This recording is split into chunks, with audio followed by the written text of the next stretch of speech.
The email arrived at 7:34 a.m. on a Tuesday. Subject line, Department Meeting, Mandatory, 9 a.m. Sent to all 15 members of the client success team. No agenda. No context. Just the ominous combination of mandatory and short notice that meant management had news they wanted to control the delivery of. I was Director of Client Success at TechBridge Solutions, a software company providing project management tools to mid-sized businesses. My team was responsible for client onboarding, training, support, and relationship management for our 340 active accounts. By 8:45 a.m., my team was gathered in the large conference room, whispering speculation about what the meeting would cover. Our VP of Operations, Derek Hammond, walked in with two people from HR and our CEO, Patricia Brooks. The expressions on their faces told me everything before anyone spoke. "Thank you all for coming," Derek started. "I'm going to be direct. TechBridge has made the strategic decision to restructure our client-facing operations. Effective immediately, the client success department is being eliminated. All 15 positions are being terminated today." The room went silent. 15 people processing that they were all being fired simultaneously. "This is not a reflection of individual performance," Derek continued with the standard corporate language. "This is a strategic decision about how we allocate resources and structure our operations going forward. Client support functions will be absorbed by our sales and technical support teams." Translation: they were eliminating an entire department to cut costs, and they were going to dump client relationship responsibilities onto teams that were already stretched thin and had neither the training nor the bandwidth to do the work properly. "You'll each receive a severance package, 2 weeks of pay, continuation of health benefits through the end of the month, and a neutral reference letter. We'll schedule individual meetings to discuss your specific separation terms and answer questions. We need you to collect your personal items and return company property by end of day today." Before I could process my own reaction, one of my senior client success managers, Tom Martinez, spoke up. "You're eliminating the entire department that manages relationships with 340 clients? Who's going to handle onboarding for new accounts? Training for existing clients? Escalations when there are problems?" Derek responded with obvious talking points. "As I mentioned, those functions will be distributed across sales and technical support." "Sales doesn't have time or training for relationship management," Tom interrupted. "They're focused on closing deals. And technical support handles break-fix issues, not strategic account management. You're creating a gap that's going to damage client relationships. We've planned for the transition. With respect, Derek, you haven't. I've been managing our top 50 accounts for 3 years. Those relationships require consistent contact, proactive problem-solving, strategic planning with clients about their needs. Sales won't do that. Support can't do that. You're eliminating the function that keeps clients satisfied and retained." Patricia Brooks, our CEO, spoke up.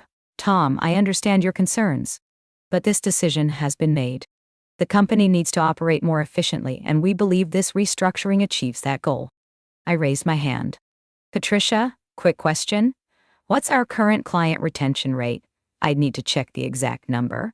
"It's 89%. We retain 89% of our clients year over year, which is significantly above industry average for our market. That retention is driven primarily by the relationships my team builds and maintains." "What's your projected retention rate after eliminating the team that drives that number?" "We expect to maintain strong retention." "Based on what?" "Sales reps who are compensated on new deals, not relationship management." "Support technicians who are measured on ticket closure time, not client satisfaction." You're eliminating the people whose entire job is keeping clients happy, and you expect retention to stay the same? "Rachel, I appreciate your perspective, but the decision has been made. We'll work with the remaining teams to ensure client needs are met. Before I tell you what happened next, I need you to understand something about this moment. This wasn't just about 15 people losing their jobs.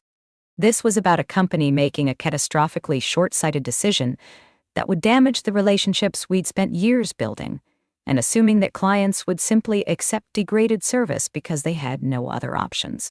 If you've ever watched leadership eliminate the people who actually do the work while assuming the work will somehow still get done, if you've ever seen companies cut relationship management teams and expect clients to be just as satisfied with transactional support if you've ever been fired along with you. Our entire team and wondered how the company thought they'd survive without you. Stay with me. Because what happened when TechBridge fired the entire client success department, and what happened when clients learned that the people they trusted were gone, showed exactly why you can't eliminate relationships and expect business to continue. Normally. My name is Rachel Sutton, and I'd been Director of Client Success at TechBridge Solutions for 4 years. Before that, I'd spent 6 years in various client-facing roles at other software companies. I knew how critical relationship management was to retention, upsells, and client satisfaction. TechBridge's client success team was an overhead or unnecessary administrative function. We were the primary relationship interface between the company and our 340 active clients. We handled onboarding for new clients, average 45 days from contract signature to full implementation, ongoing training and support for existing clients, quarterly business reviews, strategic planning, feature adoption, escalation management. When clients had problems or concerns, renewal conversations, and upsell opportunities, client satisfaction, monitoring, and proactive outreach. Without this team, clients would have no consistent point of contact, no relationship continuity, no proactive support for their business needs. They'd have sales reps who called occasionally to pitch additional products, and support technicians who closed tickets but didn't understand their broader business context. Over 4 years, I'd built my team carefully, hiring people who understood that client success wasn't just about solving problems, but about building trusted advisor relationships. People like Tom Martinez, who managed our enterprise accounts and knew his clients' business strategies intimately. Like Sarah Kim, who developed training programs that our clients consistently rated 9 out of 10. Like James Chen, who'd built our client feedback system that caught problems before they became serious issues. These weren't generic customer service people. They were strategic relationship managers who understood our software, our clients' industries, and how to align technology implementation with business goals. And TechBridge was eliminating all of them. To save approximately $1.80 million in annual compensation costs, while putting at risk the $32 million in annual recurring revenue those client relationships generate. The meeting ended with instructions to collect our belongings and complete exit paperwork. By 10:30 a.m., my entire team was standing in the parking lot, stunned and processing what had just happened. "What are we supposed to do?" Sarah asked. "I have clients scheduled for training sessions this week." "Why?" "Strategic planning meetings. Quarterly business reviews." "Do I just not show up?" "They said to return company property and leave today," Tom said. "Apparently client commitments don't matter once we're terminated." "This is going to be a disaster," James added. "Clients don't know we've been fired. They're going to call or email expecting us to be there, and instead they'll get bounced to sales or support who have no context about their accounts or needs." I'd been processing the same concerns. Then something occurred to me. They fired all of us simultaneously. They eliminated the entire department. Which means there's no non-compete or non-solicitation risk. We're not leaving voluntarily or individually. We're being terminated as a group because the company eliminated our function. Tom looked at me. "What are you thinking?" "I'm thinking that if TechBridge doesn't want a client success department, and we're all suddenly available, maybe we should create our own client success consulting firm. We know these clients, we know the industry, we know how to do this work better than anyone. They're going to assign it to internally." "You're talking about competing with TechBridge?" "I'm talking about offering the service that TechBridge just eliminated. Client relationship management, strategic account support, implementation consulting. But as an independent firm that can work with clients regardless of what software platform they use." Sarah leaned forward. "Would clients hire us?" "Some would. The ones who valued the relationship work we did, and who are going to be frustrated when TechBridge replaces us with generic support. We reach out, explain what happened, and offer to continue providing the strategic support they need, as independent consultants rather than TechBridge employees. TechBridge won't like that. TechBridge just fired us. They don't get to control what we do next. And if clients choose to hire us as consultants, that's a business decision clients make, not something we're stealing from TechBridge." Over the next week, I incorporated Sutton Advisory Group, a consulting firm focused on software implementation and client success management. Tom, Sarah, and James joined as founding partners. We built a simple website, created service packages, and started reaching out to former clients. The outreach was straightforward and professional. You may have heard that TechBridge eliminated their client success department. We wanted to let you know that we're continuing to provide client success consulting as an independent firm.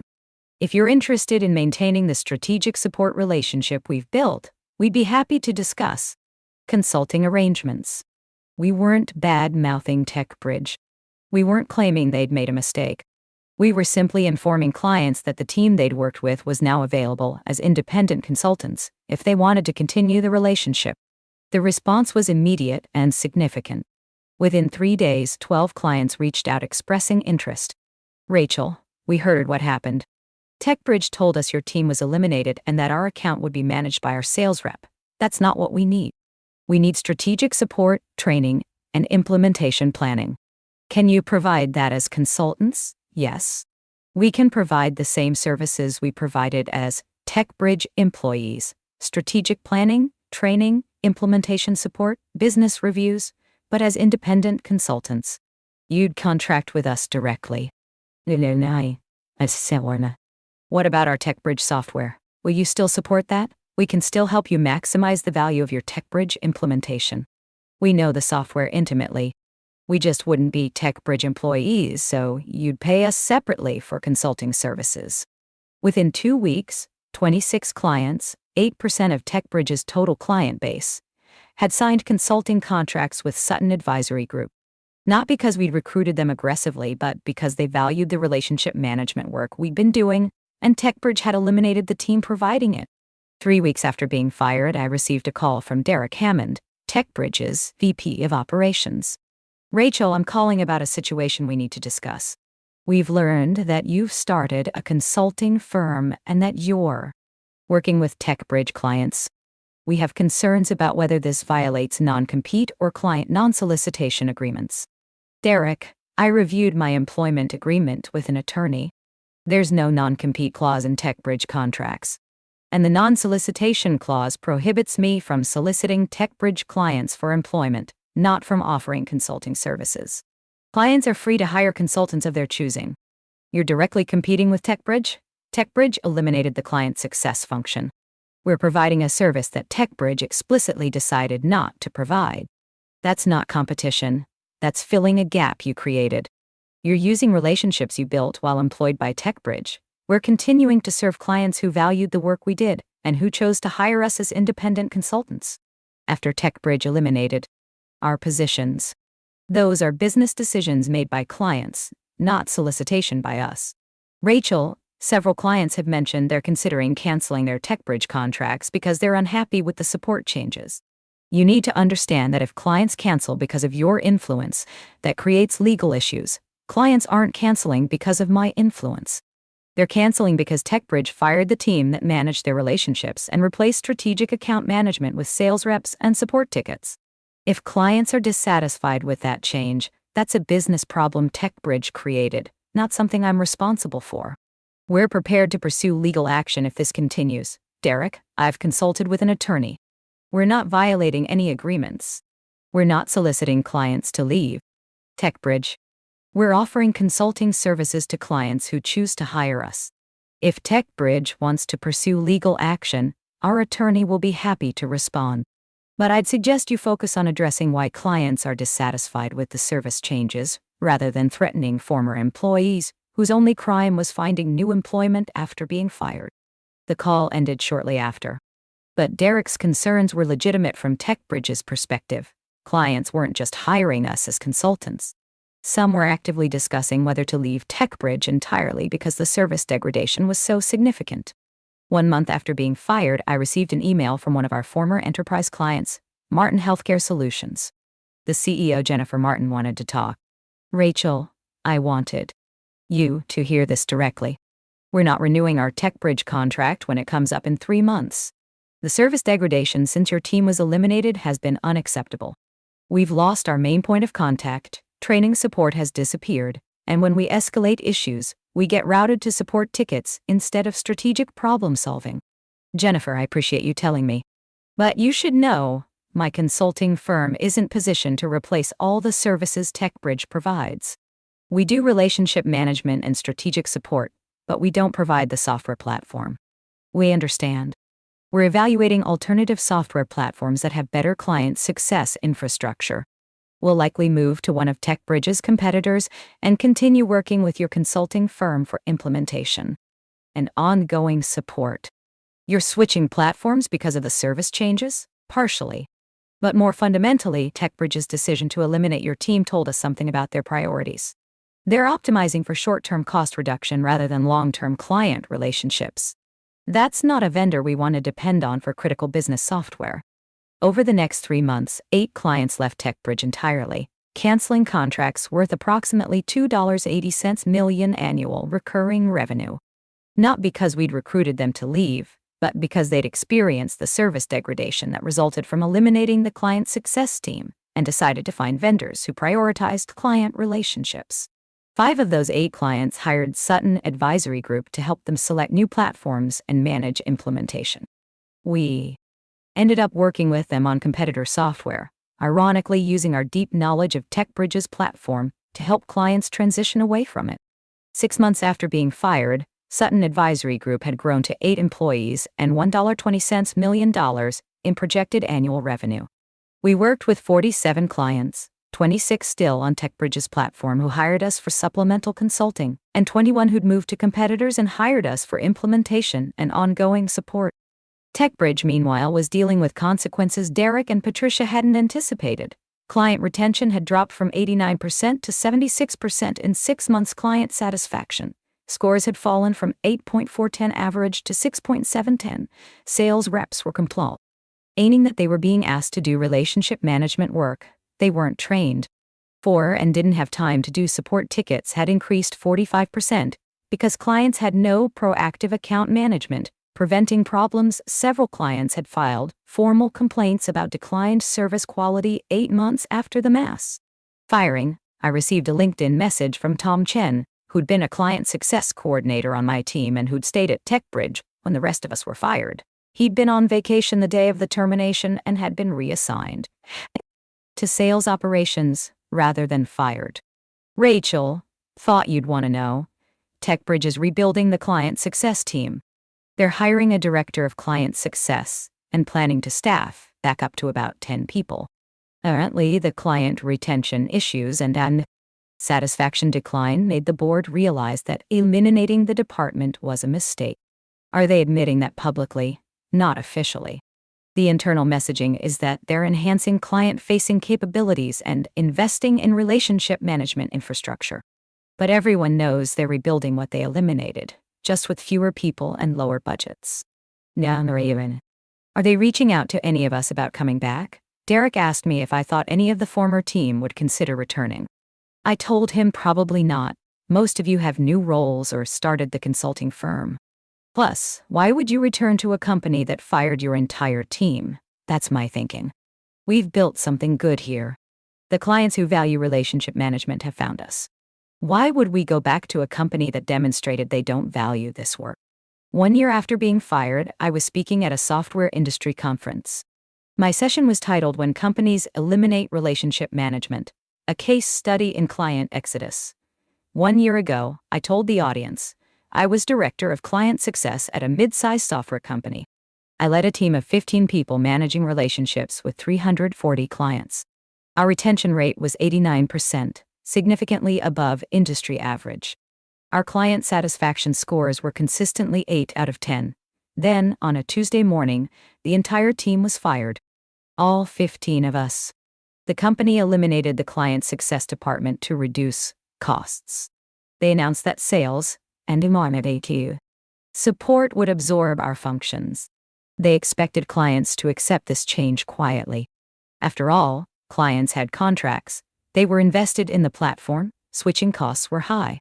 Why would they leave just because relationship management disappeared? Here's what actually happened. Within 6 months, client retention dropped from 89% to 76%.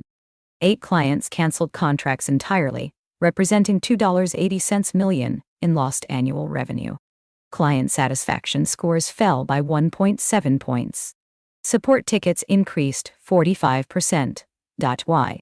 Sales reps were overwhelmed with relationship management work they weren't trained for.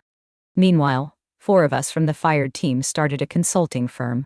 We reached out to former clients and offered to continue providing the strategic support the company had eliminated. Within 2 weeks, 26 clients hired us. Within 6 months, we were working with 47 clients, some still on our former employer's platform, some who'd switched to competitors. The company saved $1.80 million in annual compensation by firing us. They lost at least $2.80 million in annual recurring revenue from client cancellations, plus the opportunity cost of declined retention and satisfaction.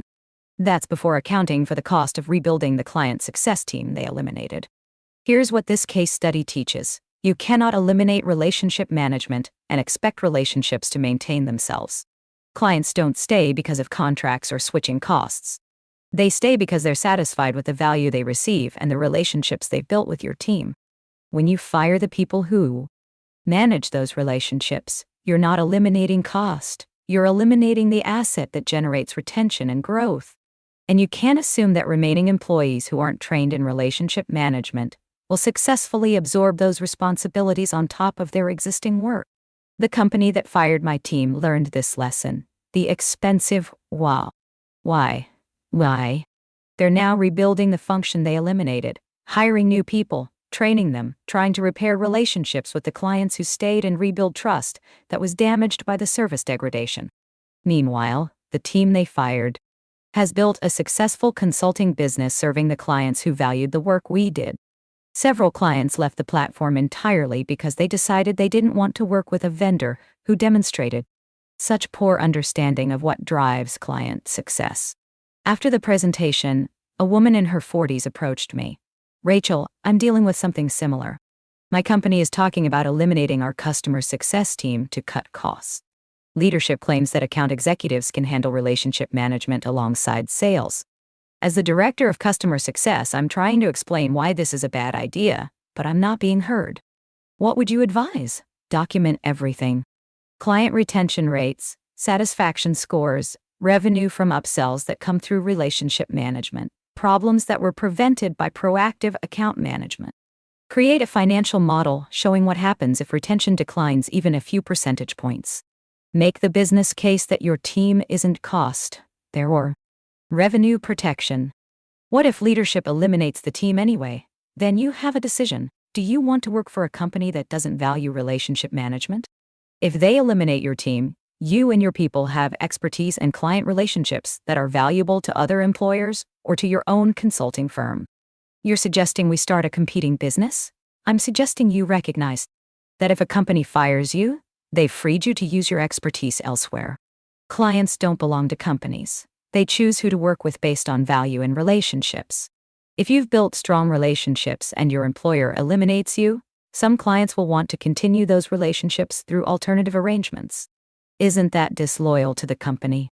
The company that fires you has already ended the loyalty relationship. You don't owe continued loyalty to an employer who eliminated your position. You owe professionalism. Don't violate legal agreements. Don't badmouth the company. Don't actively recruit clients away. But if clients choose to work with you after you're fired, that's their business decision, not your disloyalty.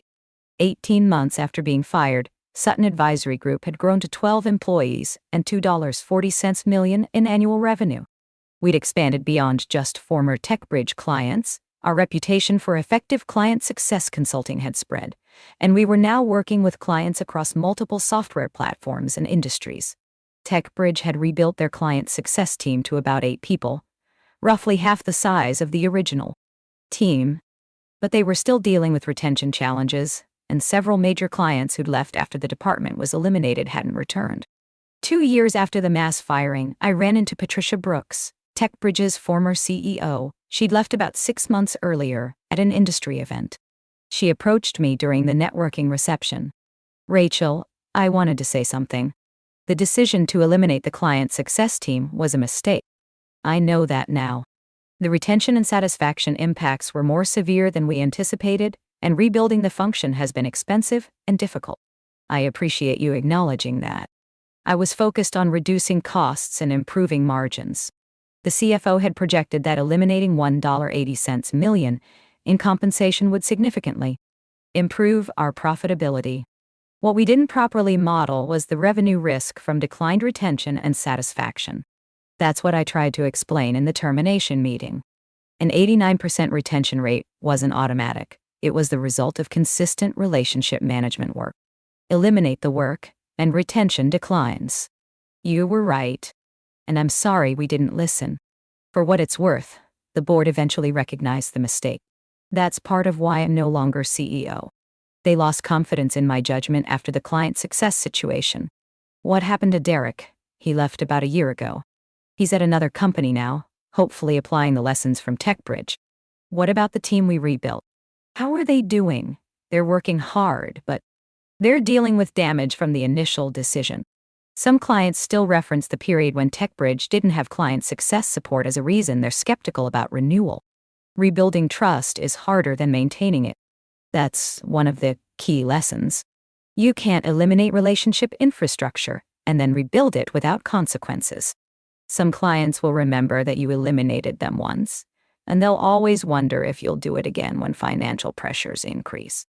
If you've stayed with me through this entire story, I want you to understand something. This isn't about revenge or celebrating a former employer's struggles. It's about understanding that relationship management isn't overhead to be eliminated when costs need to be cut. It's the infrastructure that generates retention, satisfaction, and long-term revenue. When TechBridge fired my entire team, they thought clients would simply accept degraded service because they had contracts and switching costs. They thought sales reps and support technicians could absorb relationship management responsibilities without training or bandwidth. They thought they could save $1.80 million compensation without losing significantly more in revenue. They were wrong on all counts. Clients didn't accept degraded service. They either hired us as consultants to supplement what TechBridge no longer provided, or they left TechBridge entirely for competitors with better client success infrastructure. The team they fired didn't disappear quietly. We built a consulting firm that now serves many of the clients they lost and competes with them for new business. And the cost savings they projected became a net loss when retention declined, satisfaction dropped, and they had to rebuild the function they'd eliminated. If you're in a relationship management role and leadership is talking about eliminating your team to cut costs, understand you have leverage. The relationships you've built and the expertise you've developed are valuable to your current employer if they're smart enough to recognize it, or to their competitors and clients if they eliminate you. If this resonates with you, hit that like button and subscribe.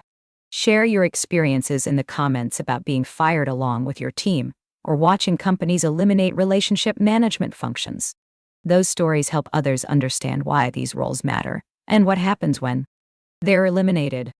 Remember, they fired my entire team thinking fear and contracts would keep clients loyal. Instead, clients followed us out the door. Because relationship loyalty goes to people, not to companies that eliminate those people to save costs.